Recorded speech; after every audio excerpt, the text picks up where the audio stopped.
Друзья, всем привет! Наконец-то настал тот день, которого я лично ждал не один год.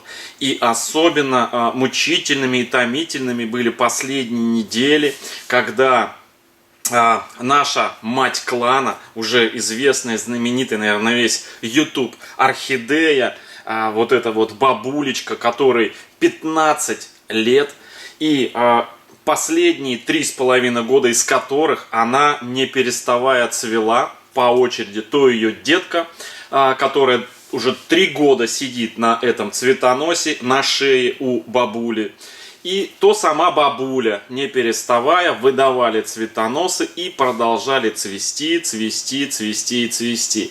И последние недели были утомительные, потому что последние цветочки оставались, и было очень и очень жалко их срезать, тем более, что раз за разом я пропускал растущую луну. Благоприятный сегодня день с точки зрения растущей, убывающей луны. Сегодня луна растет. Первые дни растущей луны — это самое оптимальное время и самое благоприятное время вообще для посадок, пересадок всех растений, которые существуют на Земле. И орхидея этому не исключение. Поэтому, наконец-то, дождавшись сегодняшнего дня, первое, растущей луны. Второе, то, что наша орхидейка отцвела, полностью закончила цветение. Третье, что именно в период, когда у орхидейки идет рост и наращивание, посмотрите, корешочков, листочков, вот где-то тут, вот он, да. Я уже не раз говорил, что именно в такие периоды лучше всего пересаживать, вот видите, лучше всего пересаживать орхидею. То ли это будет осенью, когда есть благоприятный перепад температур между днем и ночью, то ли это весной, без разницы. Если есть рост наращивания корней, если идет рост листочков, орхидея чувствует себя превосходно, именно в эти моменты, в растущую луну, лучше всего пересаживать орхидею. Это, опять же, мое наблюдение, мой опыт, и я с ним, им с вами делюсь.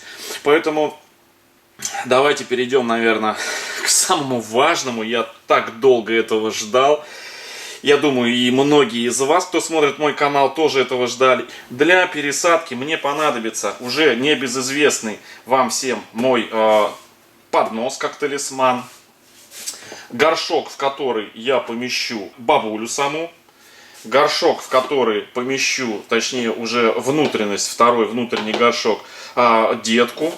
Кора моя кора. На Leroy Merlin не смотрите, это кора не реклама Leroy Merlin, это просто удобный такой ведерко с закрывающейся крышечкой, которая, кстати, смотрите, вот она кора, она у меня лежит вот в таком ведерке, и видите, конденсат, то есть кору я немножко увлажненную храню, я не храню ее сухую, потому что кто знает, когда придется пересаживать, она у меня уже готовая к посадке, пересадке. Сейчас пахнет она лесом, хвойным лесом, поэтому никакой запрелости и затхлости нету. Ну вот, по крайней мере, сколько она у меня, наверное, больше недели я не лазил, больше, наверное, 2 недели не лазил сюда, и все нормально, она закрыта. Вот конденсат, вода испаряется. То же самое у меня вот мох сфагнум. Видите, тоже я его увлажняю. Вот он у меня в такой вот емкости, тоже плотно закрывающийся. Мох сфагнум. Уголь, древесный уголь. И некоторые у меня спрашивают: Георгий, скажи, а какой уголь подойдет к посадке, пересадке и добавлению грунту? Друзья, скажу, что это самый обыкновенный, обычный грунт, который продается в магазине, в любом магазине продуктовом, в отделе, где все для шашлыков, для грилей, для кострищ и т.д. и т.п. То есть это самый обыкновенный древесный уголь, предназначенный для приготовления шашлыков. То есть вот он в брикетах такими большими кусками продается, его можно купить и спокойненько разбить на нужные вам кусочки. То есть вот такой вот. Но я чаще беру, конечно, уголь. Часто во дворе готовлю шашлык из досок. Доски жгу ненужные. И беру оттуда угли, которые прям пахнут костром. Прям вот прям кострищем пахнут. Где даже немножко присутствует зола, которая тоже помогает, точнее приносит пользу орхидеям.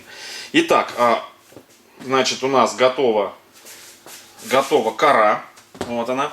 Готов мох с фагнум. Готов уголь. Емкости, соответственно. Перекись водорода я взял для того, чтобы, когда мы срежем деточку, обработать срезы цветоноса, которые останутся с деточкой. Ну и, соответственно, а где бабуля, да? Вот она, наша бабуля. Ну что, давайте начнем.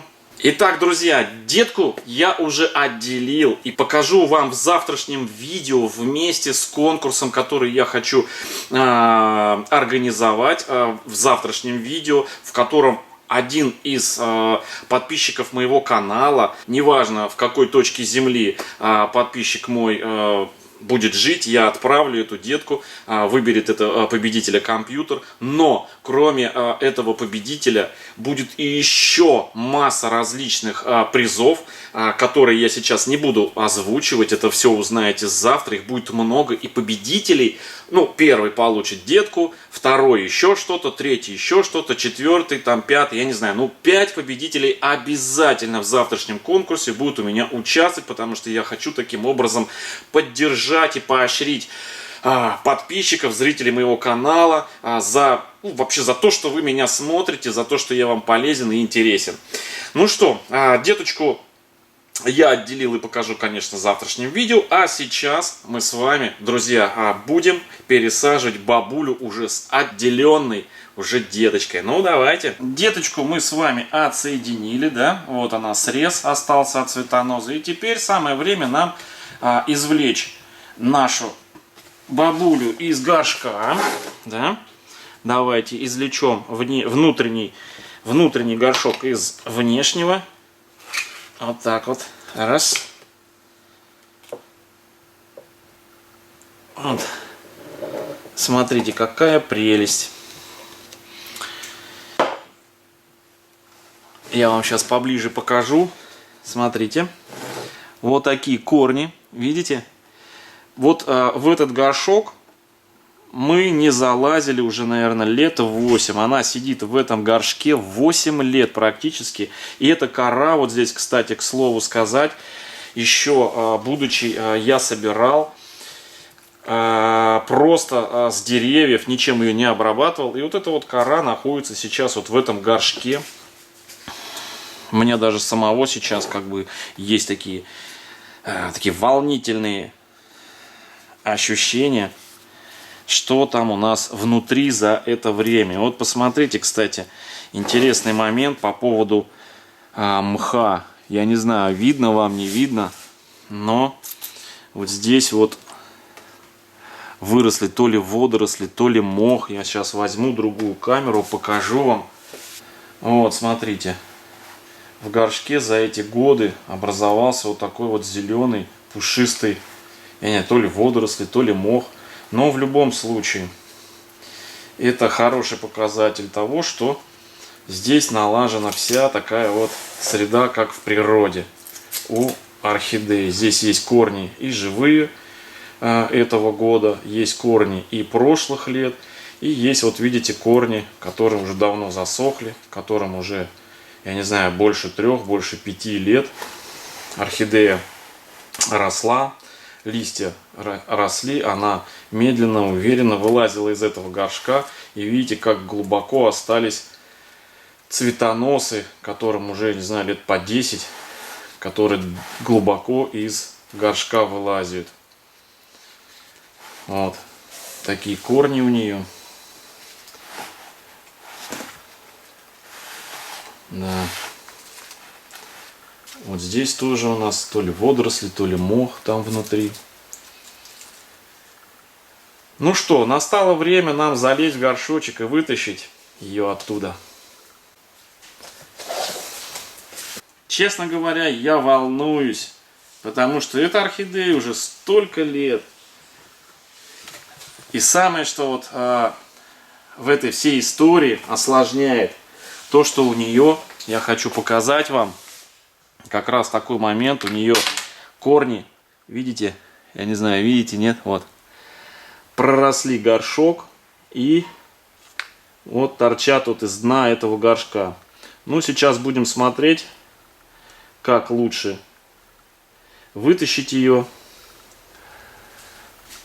чтобы не повредить вот эти вот корешки. Вот свежий растет, прям совсем беленький, видите? Ну, в случае чего будем разрезать горшок.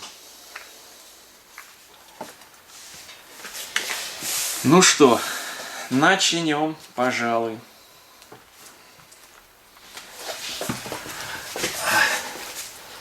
Для этого нужно взять растение, само основание растения в ладонь и легкими движениями, как бы, скажем так, горшок снимать с растения.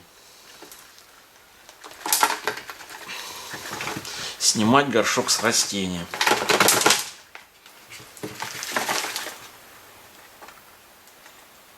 Да. Мы сейчас с вами сделаем одну вещь. Я возьму, обрежу вот это вот донышко сейчас, так, чтобы нам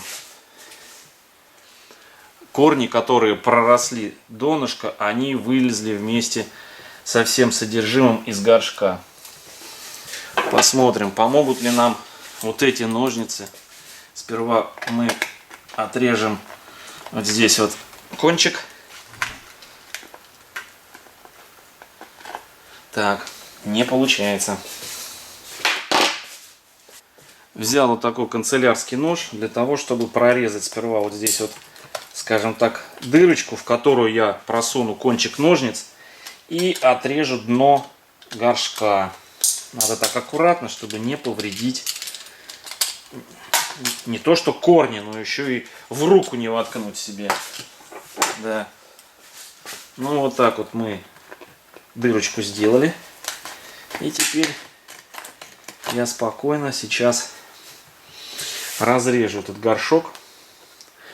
Надеюсь, вам все видно. Просто разрежу горшок. Так, наверное, будет. О, друзья, я уже вижу, а вы? Смотрите.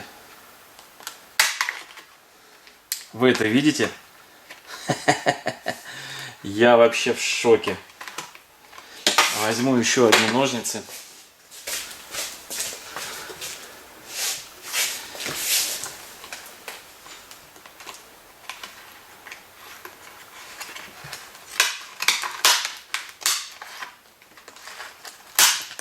Вот, друзья, вы видите это?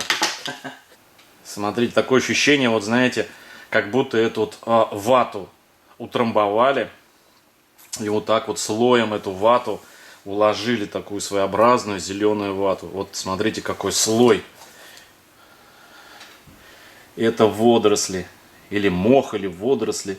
Ну, скорее всего, это, да, водоросли. Смотрите, какой слой. А нет, наверное, это все-таки мох. По внутренней стенке горшка, вот такой вот он. Скорее всего, это сфагнум. Вот такой вот он. Смотрите. Керамзитинки у меня здесь. Все намешано. И вот смотрите, как себя здесь чувствовал корень орхидеи. Смотрите. Он белого цвета, светло-светло-зеленого. Это тоже нормально. Это когда у корня нету надобности наращивать веломен для того, чтобы впитывать влагу из окружающей среды, а есть напрямую доступ к влаге, там, к воде, к влаге. И вот он имеет вот такой светло-зеленый цвет. Такие корни имеют светло-зеленый цвет. Это нормально. Это нормально. Ну что, продолжим очищать нашу бабулю от этого мохнатого горшка. Вытаскивать ее из этого грунта. Пора уже ее. Потому что неизвестно, насколько он благоприятелен или насколько он губителен, этот грунт, который уже здесь 8 лет пора бы уже, наверное, вздохнуть свободно бабушке. А то она вылазит и вылазит из этого горшка. Ну давайте переключусь на другую камеру и продолжим с вами. Вам нет? Насколько грунт уже уплотнился, слежался за это время. Продолжим обрезать.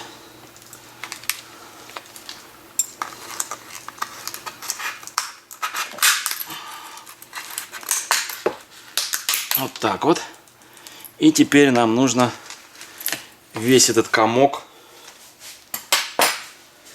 вытащить из этого пластиковой оболочки. Вот так возьмем. Аккуратненько. Раз. Нужно принести во что положить это все. Так, это мы убираем.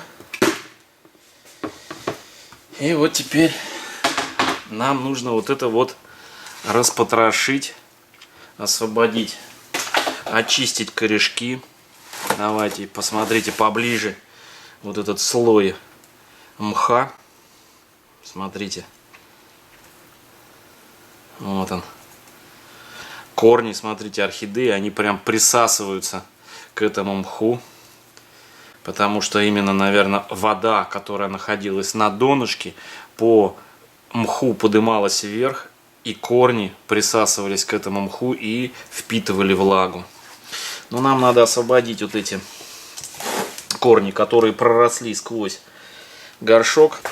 Нужно обрезать вот эти вот. Вот так раз. Опа, один готов. Этот, наверное, и так вылезет, хотя не факт. И вообще непонятно, куда он там. Он, наверное, здесь вот так вот. Этот корешок мы сюда. Ну все, с минимальными потерями. Лишь только маленький кончик у нас оторвался. Ну а так вот мы очистили от пластика. И теперь нам нужно убрать весь вот этот вот ненужный, уже отработанный грунт. Мох я, наверное, отдельно положу вот сюда. Он мне, наверное, еще пригодится, потому что он в активном росте находится. И есть все как бы основания его выращивать. Смотрите, какой зеленый, никому не надо.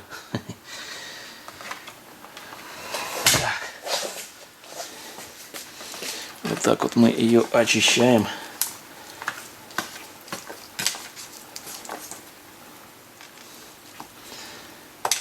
Вот смотрите, как глубоко шел цветонос у орхидеи. Смотрите, откуда, аж прям вот, я не знаю, из самой какой-то глубины.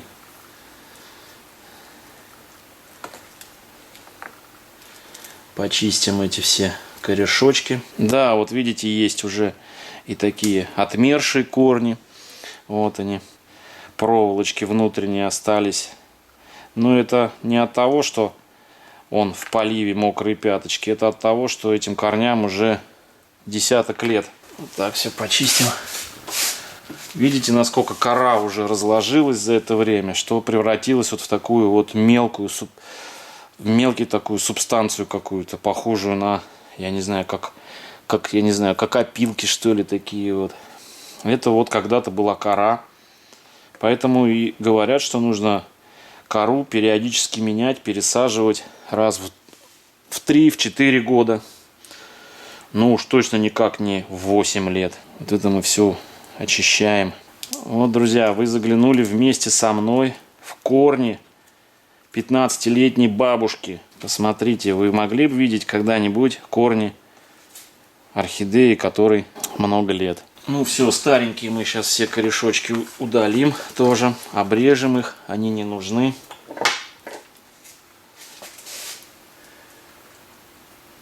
Вот цветонос даже уже сам отпал. Видите?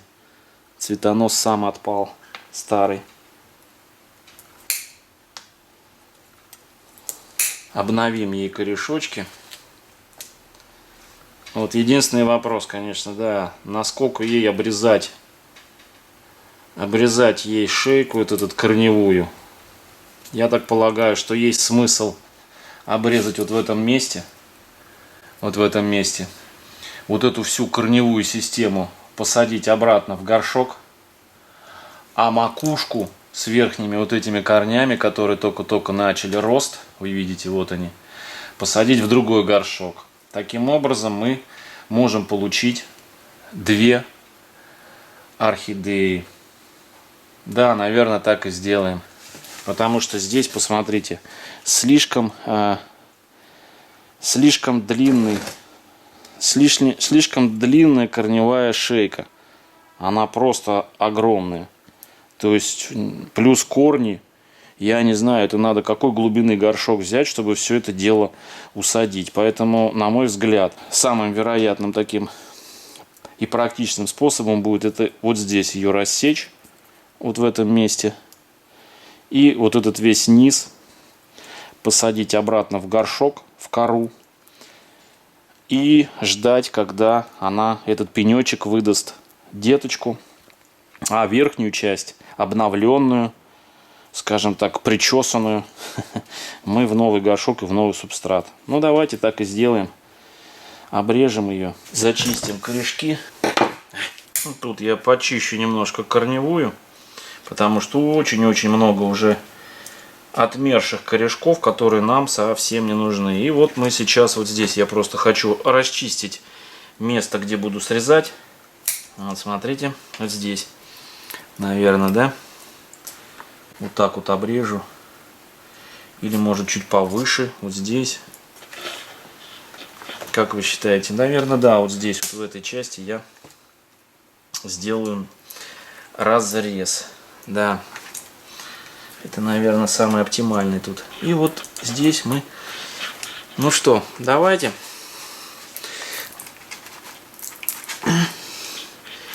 Нелегко. Твердая, засохшая. Вот так вот еще разок. Вот так, раз и все. Ну вот. Вот этот пенечек мы посадим обратно в горшок.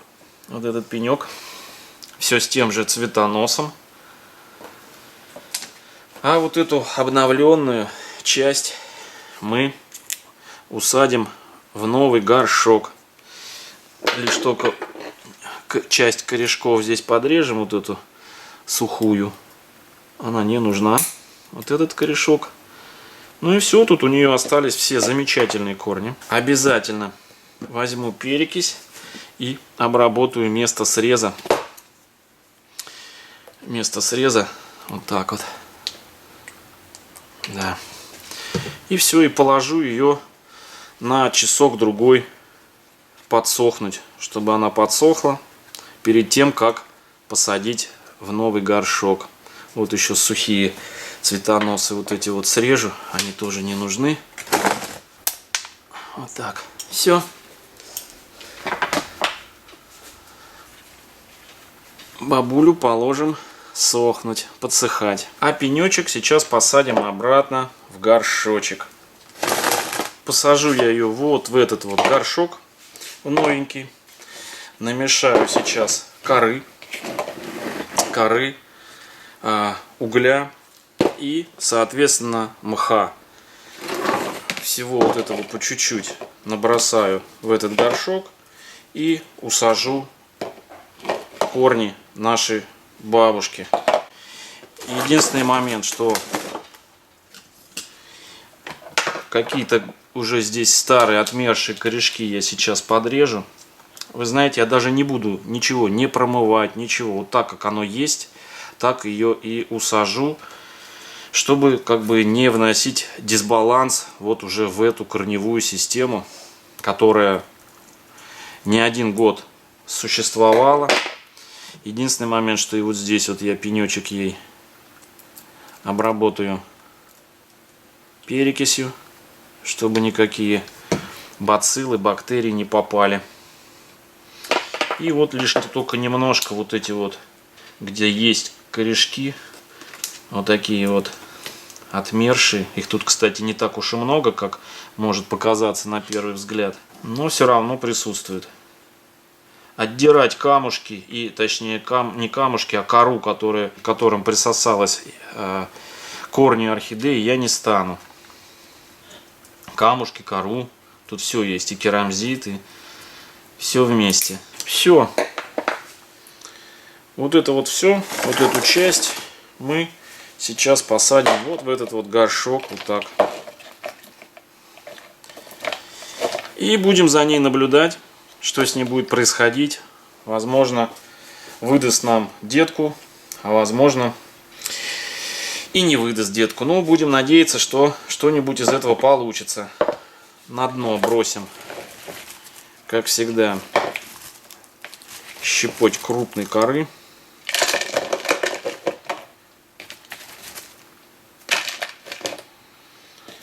Углей.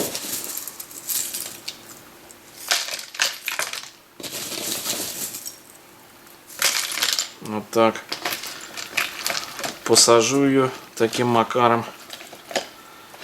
И сейчас вот из этой коры вперемешку с углями и мхом я подготовлю грунт, которым и обсыплю корешочки. Собственно, и таким же грунтом я и в такой же грунт посажу и саму бабулю.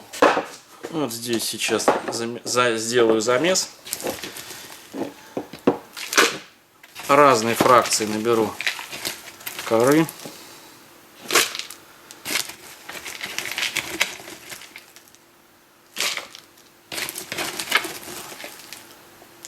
Думаю, хватит, но надо еще и на второй горшок приготовить. Да. Насыплю углей. Теперь это все перемешаем. Ну, как сразу костром запахло.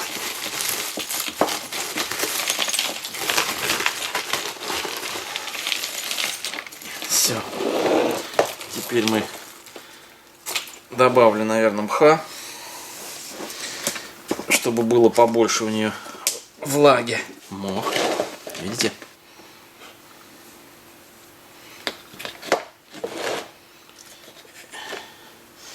Вот эти вот единственные сухие я не отсоединил.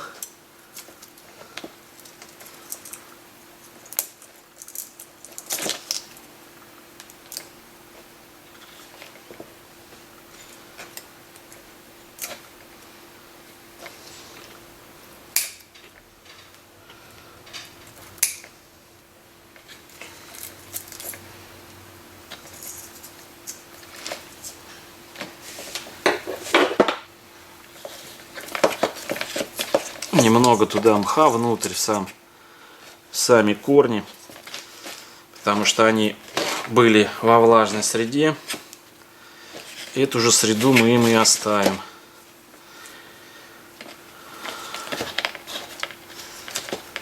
Так вот, чуть-чуть. Все.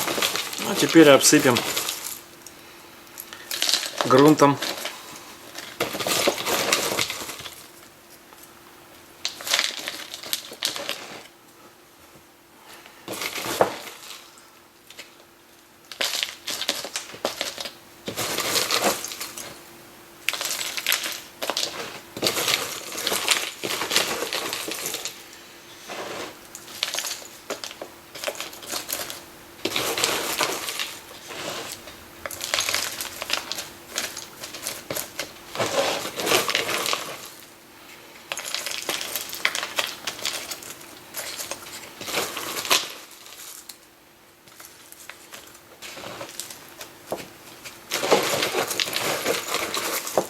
Все, вот так вот и оставлю. Единственный момент, что я поставлю горшок в поддончик с водой.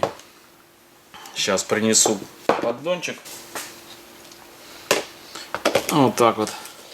В такой поддончик. И сразу в него налью воды. Вот так вот.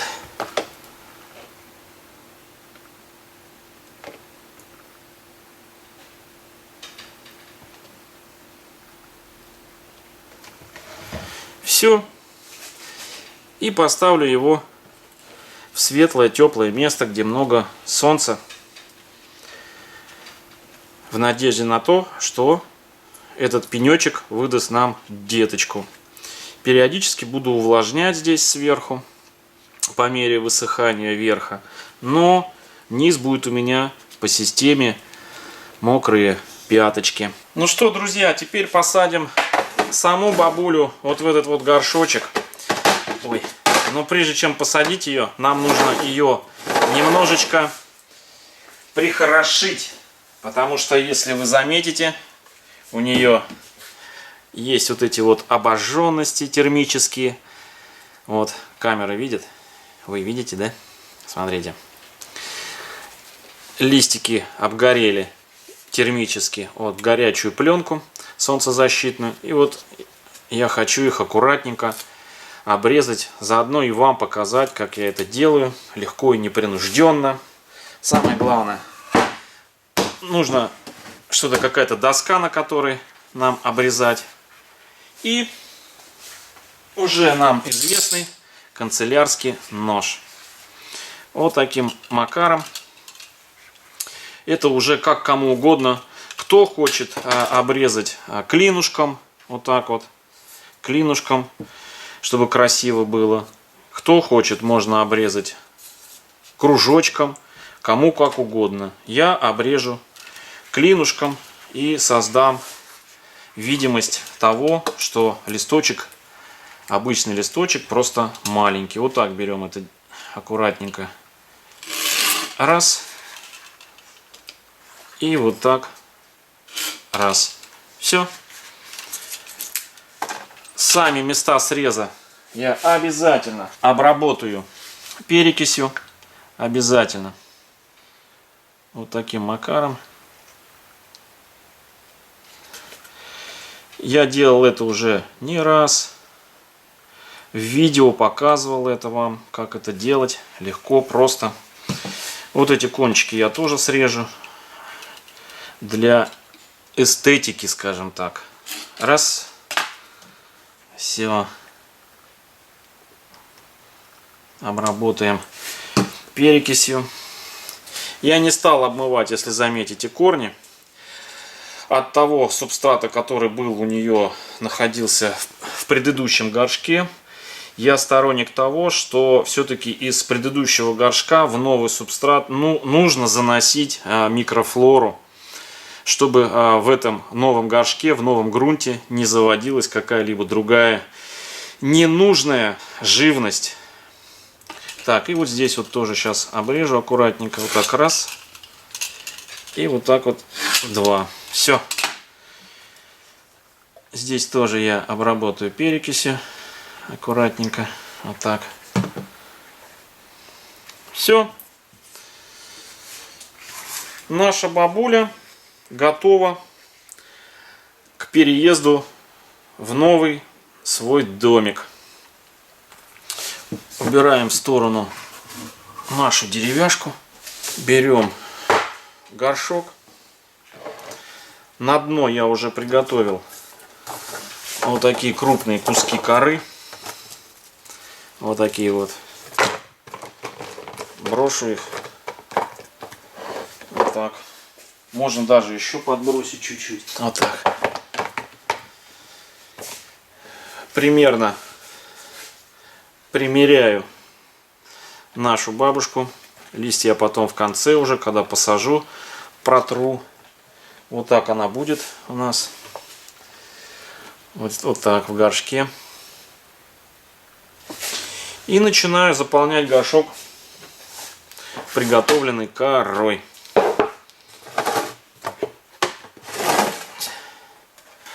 А вы, друзья, релаксируйте.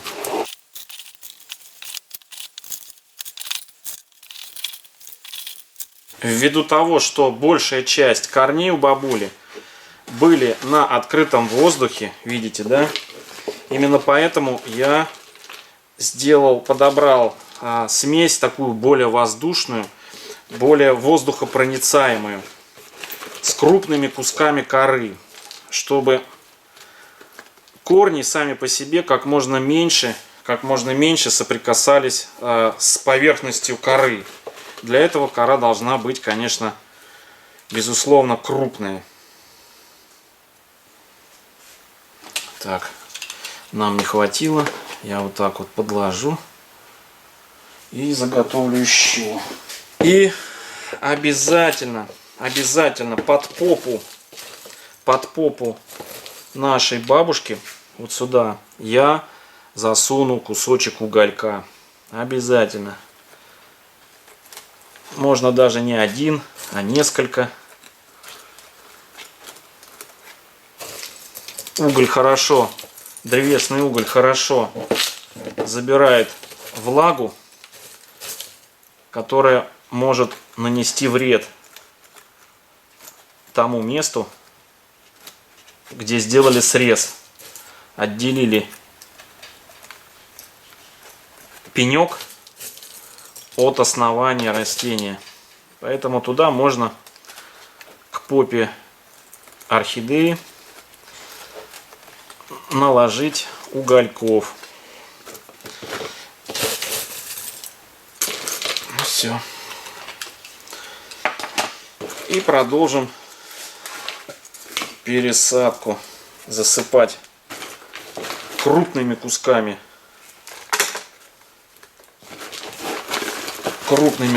Коры. Скажем, такие воздушные корни нашей бабули.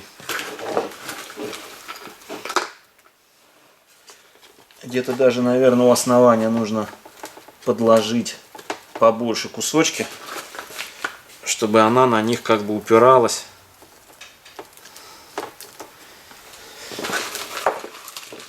А маленькие куски, они к этому делу не будут пригодными. Вот так. Сюда еще мы уложим.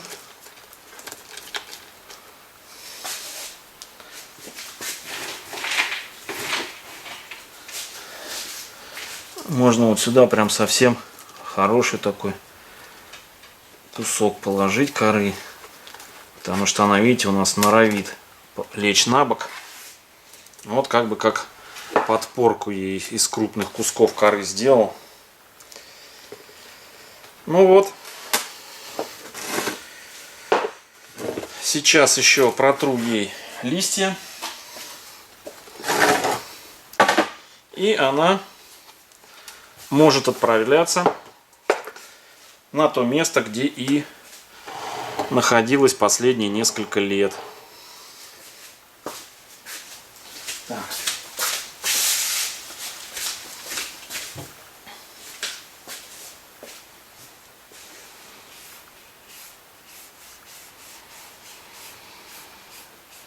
У меня специальная вот такая вот фибровая, микрофибра тряпочка. Обычная влажная. Я протру листики ей. Все, друзья. С нашей бабулей на сегодня, на данный момент, дело сделано. Фух, друзья, это была, наверное, самая долгая, но самая интересная пересадка орхидеи в моей жизни. Я столько вообще эмоций, столько кайфа не получал, наверное, никогда, как от именно вот от пересадки, рассадки, разделения именно вот этой орхидеи, орхидеи Red Lipa, которой уже более 15 лет, которая и цвела уже не один год. И, друзья, у нас все получилось. У нас вот она, обновленная, подстриженная, прихорошенная бабуля. И у нас старенький пенечек остался, который мы пересадили в свежий грунт, в надежде, что он выдаст нам какую-то детку. Будем смотреть, ухаживать. А завтра вы увидите, как я отделил детку от этой бабушки. И завтра я объявлю конкурс на эту деточку. Заходите завтра в 9:30, смотрите видео и становитесь участником. Возможно, вам улыбнется вселенная и скажет: именно тебе нужна эта деточка. Забери ее, тебе повезет. В общем, друзья, ставьте лайки. Всем, кому было полезно это видео, такое долгое, такая, кто-то скажет, нудятина, нудная пересадка. Но, друзья, это важен сам процесс, он увлекателен, он такой релакс. Всем, друзья, пока-пока, до завтра в следующем видео. Пока.